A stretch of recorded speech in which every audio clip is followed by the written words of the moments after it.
কেমন আছেন? আশা করছি ভালো আছেন। কে কোথা থেকে আমার ভিডিওগুলো দেখেন, বেশি বেশি লাইক, ফলো, কপলিং করে আপনাদের জোৎস্না আপুর পাশে থাকবেন। আপনারা আমাকে সাপোর্ট করছেন বিদায় আজকে আমি এত পর্যন্ত আসে দাঁড়াইছি।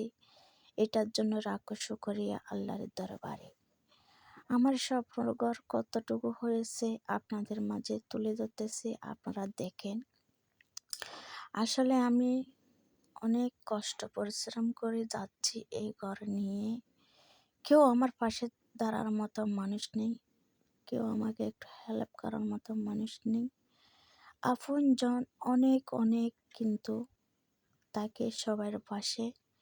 একটা বিপদে পড়লে আপনি বুঝতে পারবেন আপন কি, আর কত আছে তোমার, পর কত আছে, আপন কত আছে।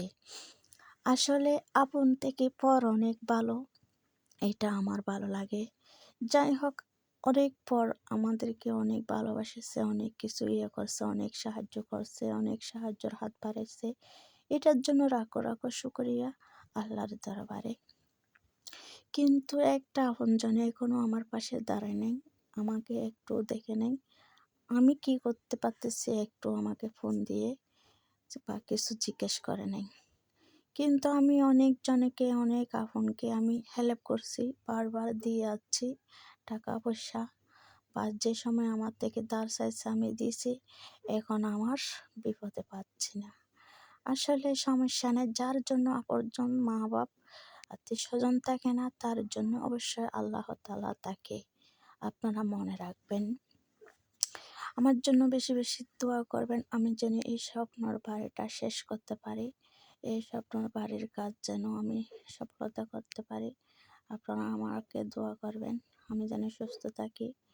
আমার ছেলেদের জন্য দোয়া করবেন, ছেলে সন্তান নিয়ে যেন আমি এই ঘরে ভাত, দুইটা ডাল ভাত খাইয়ে চলতে পারি।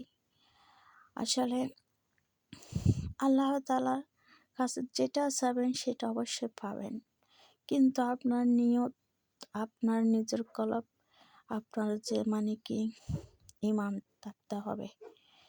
কিন্তু আপনার নিজের মনের পাপ রাখি, নিজের মনে হিংসা রাখি, নিজের মনে বা মানুষের জন্য অভিভাব লাগি, বা মানুষের জন্য গিয়া লাগি, আপনি কখনো মানুষ হবেন না। একটা জিনিস মনে রাখেন। আসসালামু আলাইকুম, ভালো থাকবেন, আল্লাহ হাফেজ।